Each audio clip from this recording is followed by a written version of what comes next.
Hello and welcome back to another video on Make Money Online. To be honest, Judge Annalisa Torres and Judge Sarah Netburn, both of these judges, haven't really been friendly to the SEC since the start of the Ripple versus SEC lawsuit. Following some of the recent news with the lawsuit, Judge Torres, the presiding magistrate over the Ripple versus SEC case, said no way and made some adjustments to the timeframes regarding the extension of the discovery dates Ripple and the SEC had already agreed upon. This could speed things up, and maybe we just might have a settlement much sooner than we think. Why and how has Judge Sarah Netburn come about handing Ripple and the SEC her decision without having to check back with them or seek their consent beforehand? How much closer are we to a potential settlement date, and what other outside lawyers like attorney Jeremy Hogan, John Deaton, and James K.Filan are saying about this lawsuit thus far? On the plus side, we'll be looking at some of the reasons why XRP has been able to maintain its position at the number 6th across the board, despite the ongoing turbulence that's been rocking its camp for the better half of the last 2 years. And in other news, Ripple has been meeting with the SEC since 2013 about XRP and has not been told once that XRP could be a security. Fair notice, gold. Another one is from Fox Business's Eleanor Terrett, who posted last Wednesday that during his testimony at a hearing before a subcommittee of the U.S. House Appropriations Committee this morning, SEC Chair Gary Gensler suggested Bitcoin is a commodity token that would fall under the jurisdiction of the CFTC. In quote, to the extent that there's a crypto commodity token, there might be a very small number of those. That information would all be sent over to the CFTC, but we have jurisdiction over the vast number of these. Bitcoin, maybe that's a commodity token, so that has a big market value, but that goes over there. He did not mention Ethereum. Meanwhile, the same Commodities and Financial Trading Commission, which Gary Gensler had termed to be in charge of regulating such cryptos like Bitcoin, has confirmed that not only does the flagship currency, Bitcoin, serve as a virtual currency, but other assets registered under the cryptocurrency asset class, such as Ethereum and Ripple, are also considered as such. But before we move on, don't forget to hit the like button, smash that notification bell, and subscribe to the channel to get notifications as we upload daily.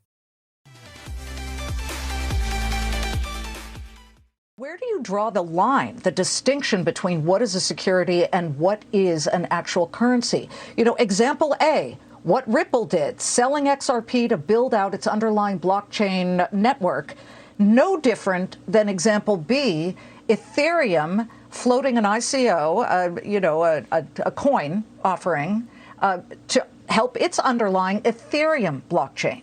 There is no difference, a lot of people say. Back to the judge's decision, as it says here from attorney Jeremy Hogan, that's a pleasant surprise. Judge Torres has, sua sponte, fancy Latin for because she wants to and can, moved up the schedule for summary judgment briefs to November 15th. What do I take from that? She wants the Ripple versus SEC case over before Christmas. And that was a retweet to attorney James K.Filan's initial post where he updated us on the event, where he posted Judge Torres modifies proposed calendar. Motions to exclude expert testimony must be fully briefed by August 30th, 2022. Motions for summary judgment must be fully briefed by November 15th, 2022. Now, if we click on the image in that tweet, we see that this document disregards the joint motion earlier filed by both parties to extend the discoveries and testimonies deadline, as it mandates both parties to file any motions to exclude expert testimony on or before Tuesday, July 12th, 2022.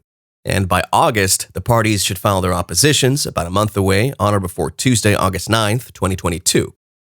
And exactly 3 weeks after, both parties are expected to file replies, if any. By September, precisely 2 weeks from the filing of responses, the parties are allowed to file any motions for summary judgment and the all-famous Rule 56.1 statements. By October, 5 weeks after, the parties are expected to file their oppositions and responses to the Rule 56.1 statements. And by November, 4 weeks away from the filing of oppositions and responses to the Rule 56.1 statements, the parties shall file replies, if any, with a clause that individual motions to exclude expert testimony and response will be limited to 15 pages per side. Should Ripple choose to file its motions separately, then such motions and oppositions will be limited to 30 pages, whereas their replies, if any, will be limited to 15 pages. However, should Ripple choose to file another joint motion with the SEC, just as it's done in the past, then their motion and opposition will be limited to 75 pages, while the replies, if any, will be limited to 45. On the other hand, if willing to file its motion in opposition, the SEC will have to do that on documentation no more than 75 pages. And its reply will also be limited to 45 pages, which is quite understandable given that they're the plaintiff. And whoever is not satisfied with this ruling, either party may move the court towards filing an omnibus motion, an application by defendant requesting the court examine a case regarding certain legal aspects, with the primary intent being to ascertain whether or not specific provisions of state or federal law were violated. So guys, what do I think about the judge's decision to say no way regarding the earlier filed joint motion to extend discovery deadlines, which would have seen this case extend well into the better part of 2023? What does this mean for Ripple and XRP? This means that we might actually be witnessing a settlement in this lawsuit. My best guess is that it settles before Christmas this year. Judge Annalisa Torres moved up the schedule for summary judgment briefs till Tuesday, November 15th, a few weeks before Christmas, a time frame that tallies with the most widespread prediction for the bull run. Imagine we have a settlement towards the end of November, and we enter into a bull trend. What do you think would be the percentage growth of XRP by then? In the meantime, Ripple and XRP continue to thrive in international waters as the Bank of International Settlements hints that most central banks around the world are likely to adopt the use of CBDCs within the next 6 years. Ripple and XRP seem to be at the forefront of that because the BIS and these other big corporations are aware that when it comes to platforms designed to implement CBDCs, there are only a few choices, with Ripple being at the top of any list. Ripple offers an all-inclusive platform that allows for the minting, management, transaction, and destruction of central bank digital currencies, with each solution for any country's CBDC to be built as a private sidechain of the XRP ledger, a proven distributed ledger technology that's completed more than 69 million transactions in the last 10 years, and it's trusted by over 350 banks and financial institutions worldwide. Going through Ripple's CBDC white paper, you'll find that the group has advanced knowledge of CBDCs. Given its extensive research in that area, Ripple can provide comprehensive guidance on CBDCs to countries looking to set up their CBDC infrastructures and ensure global interoperability. And through the XRPL CBDC sidechain, reserve banks from these various nations can not only join the growing momentum behind CBDCs, but also tap into Ripple's already made solutions and ensure that they're in the mix in the next evolution of money, which is more fiscally inclusive. Essentially, these nations can connect to domestic payment systems, core ledgers, and other CBDCs to reach new levels of innovation through programmability support and smart contracts. Until this point, Ripple has been going about as a consultant implementing CBDCs for several governments and regions due to its expertise. So you heard that right. Thanks to Sketchy on Reviews for that one.